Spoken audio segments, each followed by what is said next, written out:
With a WWE higher-up responding to CM Punk rumors and more, this is Wrestling Hub. My name is John, and you're watching the Wrestling Report. Before we get into the rest of the video, make sure you subscribe to Wrestling Hub and turn on all notifications to stay up to date with everything in the world of pro wrestling. Also, don't forget to follow us on Instagram at Wrestling Hub Official and follow us on Twitter at Wrestling_Hub.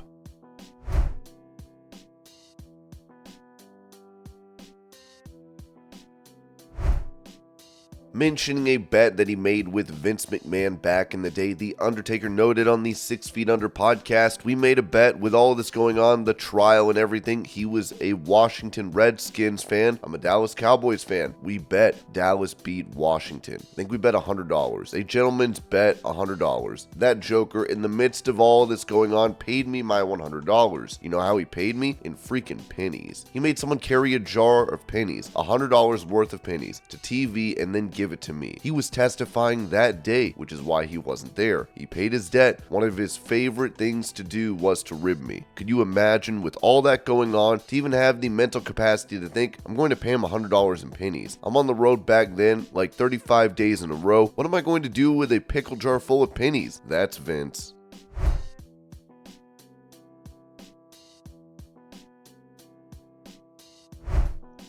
Giving credit to Vince McMahon for working out UFC's deal with Saudi Arabia, UFC CEO Dana White told Sports Business Journal it was Vince McMahon who arranged UFC Saudi deal. It was 100% Vince McMahon. He made every call. He didn't make one move without picking up the phone and calling me and getting me in the loop and seeing if I was cool with this and that. And he went from being, oddly enough, I don't know why, an enemy of UFC's to being an unbelievable, incredible partner.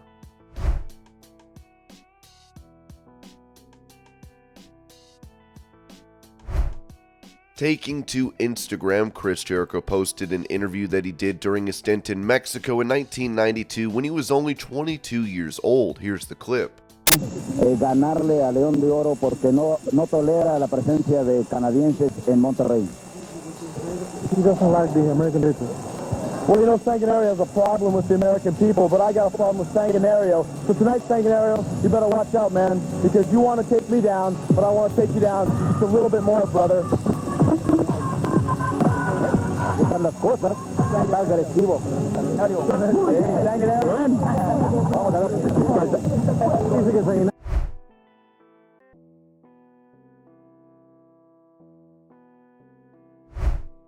Prior to him leaving AEW and returning to WWE, Cody Rhodes noted how he was offered a farewell match against Sting, telling Sports Illustrated, the last match I was offered in AEW was that match. It wasn't confirmed or anything like that, but just the little I had to do with his debut there is a wonderful memory. I was a little Stinger. Maybe I'll pull out a Stinger splash in his honor. Seriously, cheers to a wonderful career.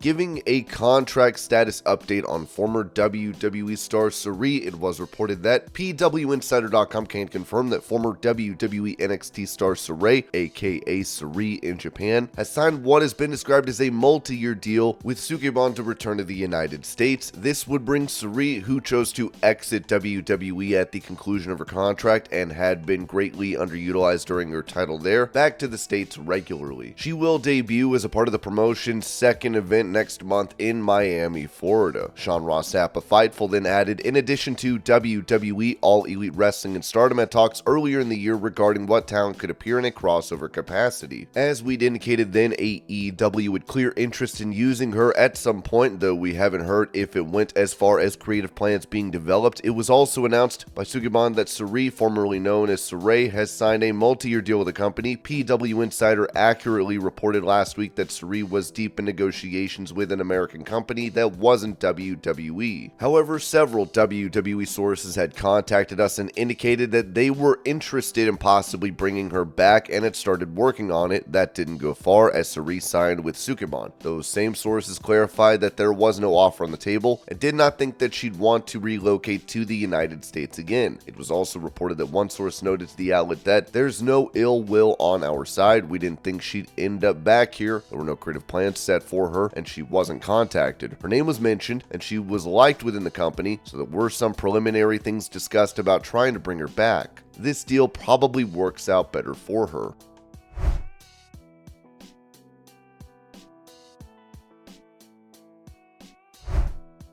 Recalling his joining of NXT back in 2020, former WWE star EC3 told WrestleBinge, "I took a pay cut to go to NXT, and by doing that, hopefully at the end of the tunnel would be the very high reward that I knew if I had who I am and what I was, then A, under their guidance and tutelage and umbrella and brand, what I made could be inherited and exemplified to an extremely high level and be uberly successful. So that was my mistake, thinking that anybody there would be looking out for me, because the realization was that I was already over. I became nobody's project to create, you know what I mean? A mercenary in a sense. I was paid to be there, and by not being a creation of anybody pushing for you, you're there, you're in the talks, but there's nobody really thriving for you to succeed because nobody can take credit for your success."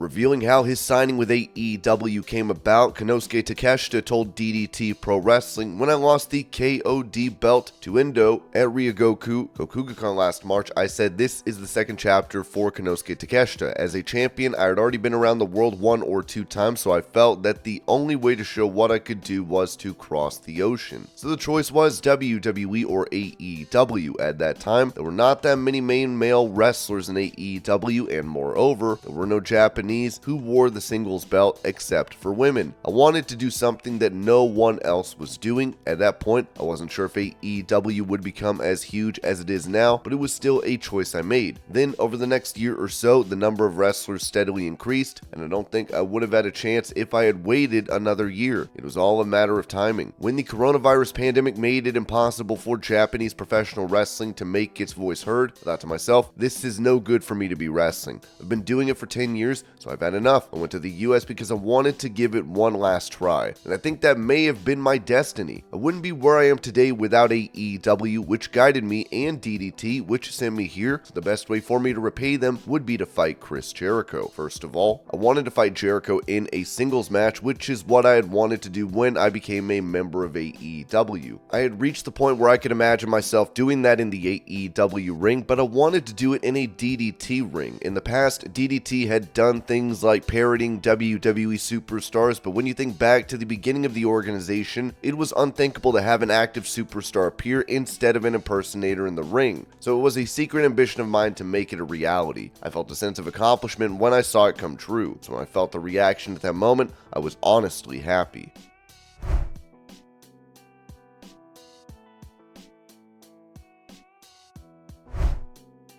Previously, Paul Heyman, prior to SummerSlam, was asked about his skills as a manager compared to those of the late Bobby Heenan, to which Heyman said on ESPN, "I'm the GOAT. Screw Bobby Heenan, he's dead. Jimmy Hart is still alive, which proves God doesn't answer my prayers." Now, Ric Flair said this in response to those comments on Wrestling Observer Radio. "I know dangerously Heyman was being funny on TV, but he was on First Take and Stephen A goes, 'What did you think of Bobby Heenan?' Heyman goes, 'Ah, he's dead. Who cares?' Everybody goes, 'That's to get heat. It got heat with me.' The answer is, yeah, he's the greatest of all time. It didn't get over with me at all. He's just being a heel. Be a heel on me. Don't say something stupid about somebody who is the greatest of all time."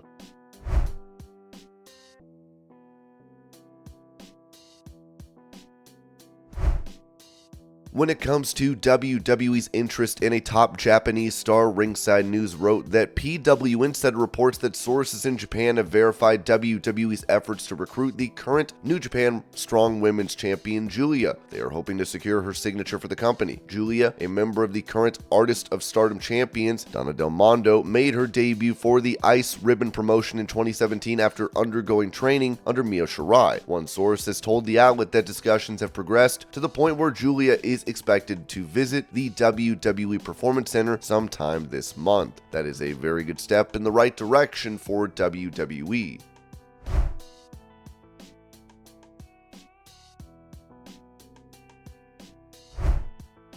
For more information regarding a rumor of CM Punk being set for talks with WWE, Ringside News wrote that a report came out yesterday that really started a lot of churning in the rumor mill when it came to CM Punk's name. The story is that CM Punk had a phone call scheduled with WWE board members, and this would be one of the final steps before the ball can get rolling for his return. CM Punk even commented on this rumored story about his WWE return. He seemed to be having fun with the idea. Ringside News reached out to confirm this story. We were told by someone who is high up the corporate chain that there is no call with Punk and board members. Additionally, we were told that is the fakest news in a world full of fake news. We were also told that any reports like that and anyone saying anything like that is 100% clickbait. It appears that CM Punk and WWE are no closer to signing any kind of deal.